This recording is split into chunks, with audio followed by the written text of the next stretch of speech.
మా ఇంటి పేరు పశువుల పాక, పక్కింటి పేరు ఒలీవల తోట.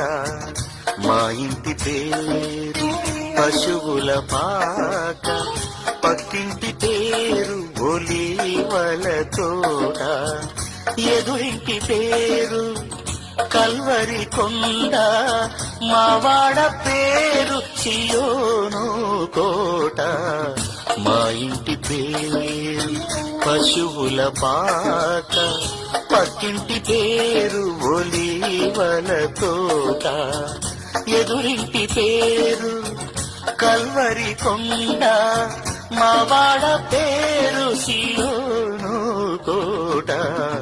మా ఇంటి పేరు పశువుల పాక, పక్కింటి పేరు ఒలీవల తోట.